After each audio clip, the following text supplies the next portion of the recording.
Bonjour à tous, ça faisait un moment que j'avais pas fait une vidéo, puis désolé pour la lumière, l'écran est un peu bizarre. Euh, dans le fond, je voulais vous parler d'un sujet qui me tient vraiment à cœur, même comme toujours, puis je l'ai vécu moi-même, et dans le fond, je voulais parler de l'intimidation. Ça fait longtemps, mais je voulais pas avoir le même angle que toutes les personnes que j'ai vu en faire. Il y en a eu beaucoup qui ont été faites. Et je voulais en parler d'une manière différente pour que le message passe encore. Parce que j'en vois encore souvent sur Facebook. J'en vois encore beaucoup de personnes qui en souffrent. Et en fait, pour l'avoir vécu, je voulais donner peut-être des petits trucs ou une manière peut-être de le vivre différemment. Puis je l'ai vécu moi-même. Et je pense que les intimidateurs, ils cherchent des personnes qui vivent déjà des choses un peu difficiles. Et puis, parce qu'eux autres aussi, ils vivent de quoi de difficile, souvent, la plupart du temps. Puis, il faut pas leur en vouloir, faut leur donner de l'amour. Parce que dans le fond, c'est ça qui manque, eux, dans leur vie. Parce que pour vouloir abaisser quelqu'un comme ça, pour vouloir faire du mal à quelqu'un comme ça, c'est parce que tu vas pas bien. Puis, c'est difficile d'en parler. C'est difficile de sentir qu'on a une place dans l'école. Je pense que c'est ça la base, dans le fond, parce que quelqu'un ira pas attaquer une autre personne qui est pas seule. Alors, c'est vraiment important de trouver des gens qui ont des intérêts communs. Comme souvent, avec l'habillement, on peut le voir parce que quelqu'un qui aime plus un exemple bête comme ça, quelqu'un qui aime plus un certain genre de musique va s'habiller d'une certaine manière ou quoi que ce soit.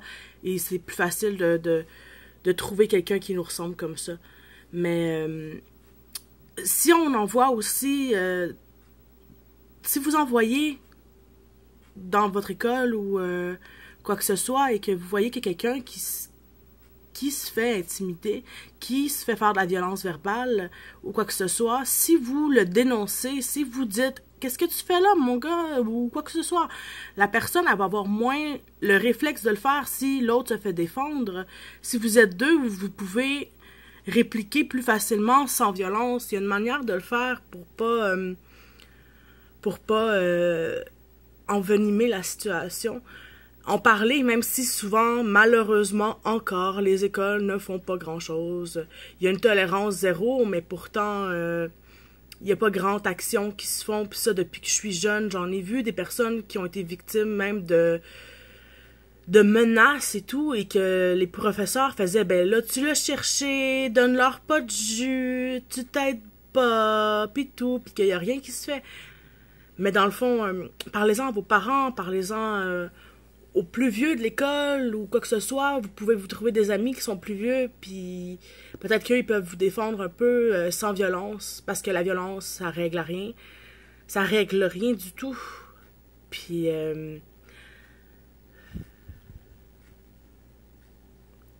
aussi, on a tous un petit héros à l'intérieur. On a tous un super-héros. Le mien, c'est Popeye. Parce que quand j'étais petite, je vivais de la violence un peu à la maison et je voulais devenir grande et forte pour pouvoir me défendre moi-même. Et ça, je l'ai trouvé proche de chez moi. Alors, sérieusement, je pense que c'est un peu un signe de la vie pour me dire que je suis devenue le super-héros. Puis si vous décidez de faire du bien autour de vous, puis de faire rayonner votre petit super-héros intérieur, il y a peut-être la chance que... Il y a une chance que vous allez peut-être rayonner sur quelqu'un d'autre et que cette personne-là aussi va se réveiller et va décider de faire le bien autour d'elle. Et... faut se faire confiance. On vaut tous la même chose. Peu importe notre bagage, peu importe qu'est-ce qu'il y a autour de nous. Quand on fait le bien autour de nous, on est une bonne personne. ça finit par nous revenir, faut garder espoir. Et puis, moi, j'y crois en vous. J'y crois au bien de l'être humain. Faut pas perdre espoir, faut rester courageux. Puis vous allez finir par trouver quelqu'un qui vous ressemble, puis être plus fort à 2 ou à 3, en gang, des amis, un amoureux, une amoureuse, peu importe. Puis c'est quand on est à plusieurs que ça devient plus facile de vivre. J'ai été longtemps toute seule, j'ai été longtemps le mouton noir de l'école, le mouton noir de mon village, de ma ville. Et maintenant, je suis vraiment bien entourée. J'ai vraiment beaucoup de personnes qui me sont vraiment chères, puis qui ne me font que du bien, puis que je leur redonne en retour aussi. Alors, gardez espoir, gardez confiance en vous. Vous valez beaucoup plus que vous pensez. Juste le fait de respirer, puis d'être capable de vivre, puis de réfléchir à tout ça, fait de vous des gens exceptionnels. Ça n'en prend pas beaucoup pour être un être d'exception, ça n'en prend pas beaucoup pour être un super-héros. Juste dénoncer une personne, ça peut peut-être changer sa vie. Peut-être qu'elle va décider que c'était trop cette fois-là, puis qu'elle mérite de devenir une bonne personne. Faites un changement dans votre école. Il y a plein de manières de rencontrer des gens qui vous ressemblent, de rencontrer des personnes qui peuvent vous aider.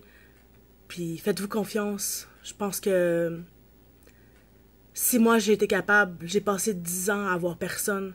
Si moi j'étais capable de me trouver plein de gens comme quasiment une deuxième famille, vous êtes capable aussi. Surtout si vous êtes encore à l'école puis que vous n'êtes pas totalement reclus.